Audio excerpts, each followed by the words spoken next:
Major red flags. When the first kill isn't the last. Welcome back to Mark for Evidence with Ziska. And Moment in Crime with Luna. Two shows, two sets of eyes, one very disturbing truth. And that is that some killers don't stop at one. They taste blood once, and something in them changes permanently. The media calls them serial killers. Investigators call them repeat offenders. But for those of us looking closely, studying their patterns, their behavior, the warning signs start long before the body count climbs. If we could just catch them then, right? Yeah, exactly. Mm-hmm. And also, when the first kill happens, if you know what to look for, you can tell it's not going to be the last. That's so eerie. Mm-hmm. And you know what? That's why the first kill matters. Mm-hmm. When a murder happens, it's really easy to view it as an isolation, just like it's a single crime, Yeah. like one single motive, or okay, a life is taken. Right. But for certain offenders, a first murder isn't a spontaneous moment. It's a doorway. Think of it like it's breaking open a seal. They have fantasized, planned, rehearsed it in their minds. And when it happens, when they actually do cross that line, there's absolutely no going back. That is an insanely good metaphor. Breaking of a seal. We're not just talking about how the victim dies. We're going to look at the deeper psychological fingerprints, the elements that signal that this is part of something bigger. Red flag number 1. The kills look personal, but they aren't.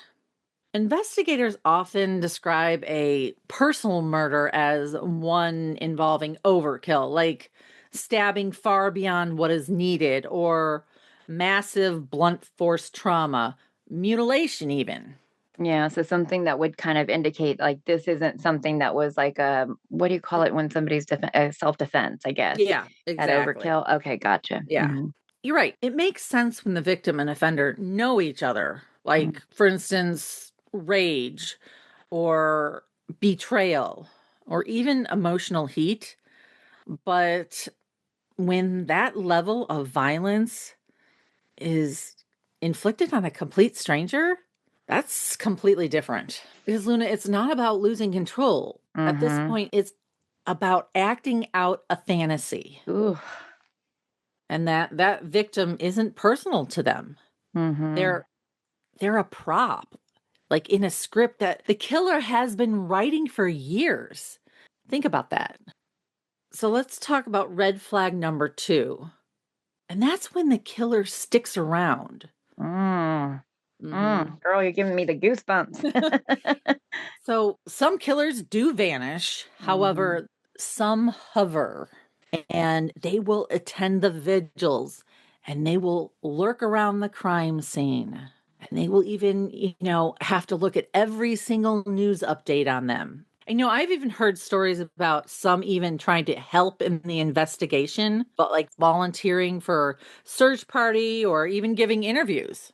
And it's not about guilt or anything. They don't feel bad. It's Mm-hmm. about control or even curiosity. They want to see the ripples they've caused, or they want to make sure the narrative is actually playing out in their favor so they can kind of tweak things if they get involved.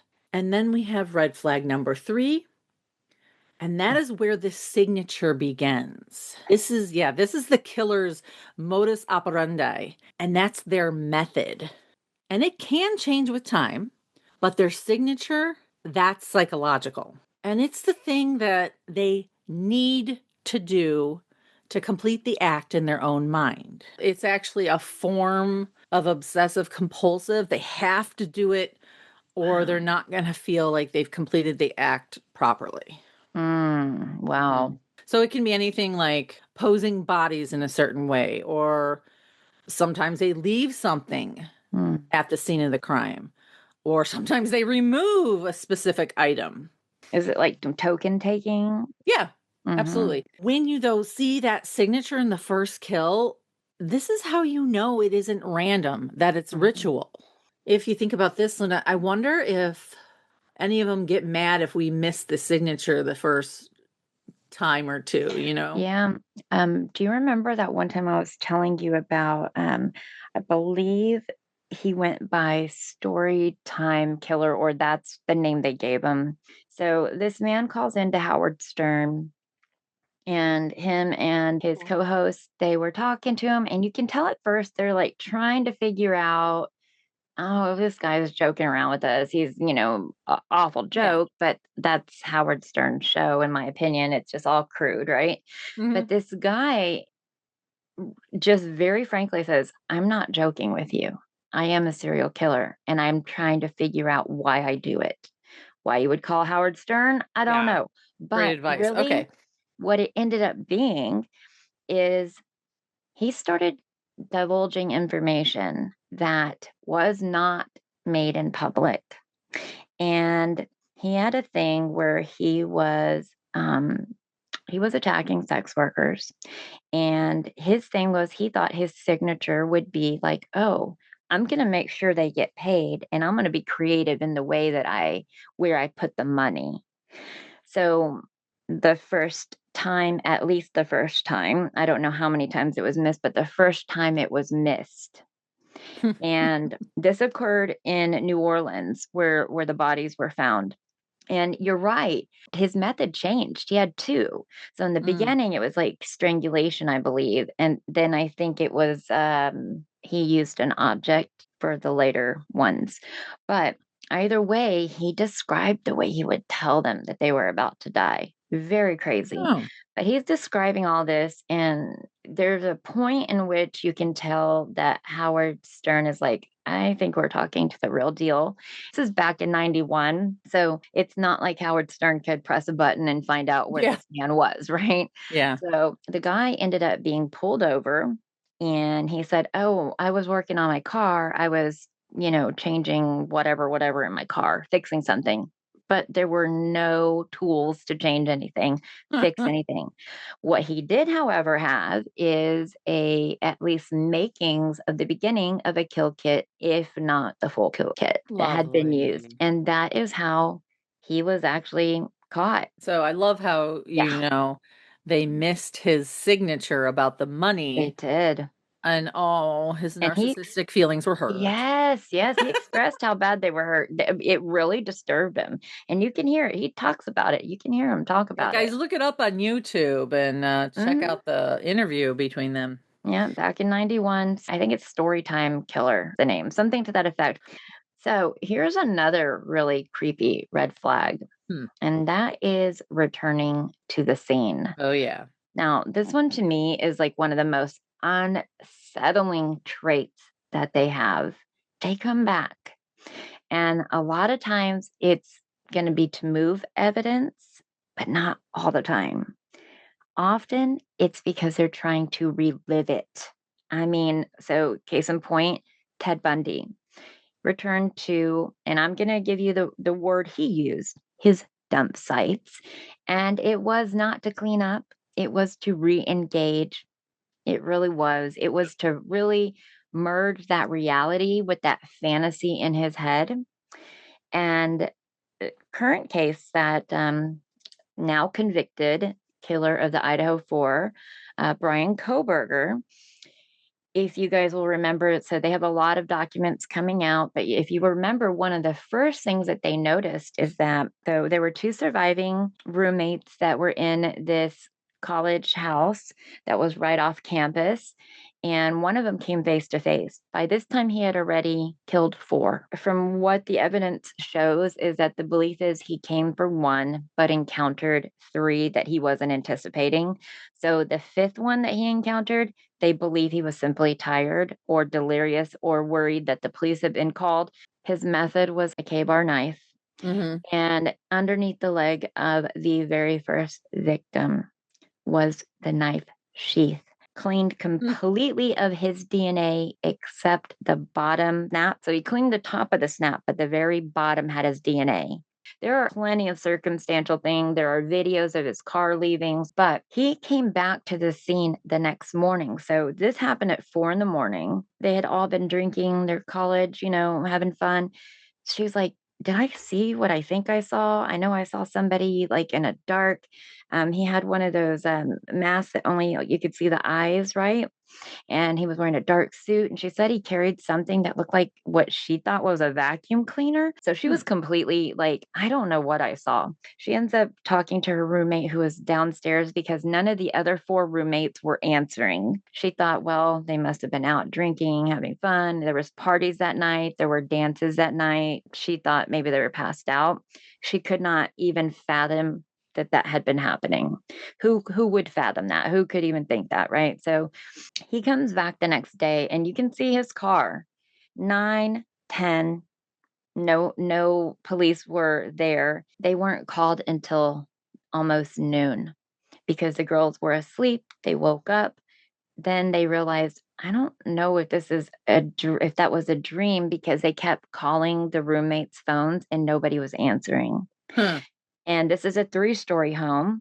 So they're calling out and nobody's answering. So they are completely terrified. So that was very terrifying. So he went back either to see if the police have been called yet or potentially to retrieve that knife sheath. They're not sure. Maybe it'll come out in the documents. Most people are familiar with the Green River Killer. Mm-hmm. He would always go back to his sites. He would bring the trophy that he collected from the victim and he would then do disgusting acts, at the scene Mm-hmm. of the crime. Mm-hmm. And yeah, I mean, a lot of them do return, and some Mm-hmm. of them that leads to their demise. It does. It does Hmm. because they will watch. The police will watch for it. But Because they know that it's a thing that they just yeah. have to do. And then there is another fifth red flag. And keep in mind, these are just some. By no means are we saying these are all, but fifth red flag we're going to talk about is how the buildup was already there. Hmm. And what we mean by that is that you're not just waking up one day and decide that you're going to become this type of killer. Some warning signs are often in plain sight, and we're talking anywhere from cruelty to animals, fire setting, stalking, voyeurism, which Hmm. is Ugh. largely in a lot of cases, Yeah. and extreme social withdrawal. So there is a term that actually used in the field that's called the McDonald triad. And that is where there's bedwetting that's past a certain age. So, the appropriate age. We're not talking toddlers, even Yeah. young kids, below 10, right? Accidents happen. We're talking about bedwetting beyond that. And just because you have bedwetting, listen, it could be some type of actual, medical illness. I'm just telling you what the McDonald triad is. So, bedwetting past a certain age, fire setting. That is a huge one. Yeah. And animal cruelty. It always seems to involve animal cruelty. When these types of behaviors combine with like escalating risk taking, that is like that big flashing red warning light going on. Let's talk about some So I particular. looked up what age they Mhm, consider the bedwetting past the age of 12, and mhm. the person can't have any type of handicap or, anything like Correct. that. Any type of medical. Yep. Yeah, so there's no Understood. medical issues, obviously, because that. Here are like some of these case studies where these red flags were actually missed. So we were talking about Ted Bundy. He was a very polished predator. Let's not mince words. He was. He didn't fit the quote monster mold. And what I Mhm. mean by that is he was charming, he was well spoken, he was in the political arena. So he knew how to talk to people, he knew how to engage. When he first committed his first confirmed kill, it actually was not the beginning. It was only the first one we could prove. Exactly. So when we look in his past, and this also goes for Brian Koberger, they both attended crime awareness lectures. Brian Koberger, in fact, was going to school to get a doctorate in criminal psychology, by the way. Both of them attended these lectures. Both of them volunteered with anti-crime programs. And that's not irony by any by any way. This is actually them trying to infiltrate. So with Ted Bundy, in his first murders, he was already posing bodies. And I mean, that is a deeply Yeah. personal signature.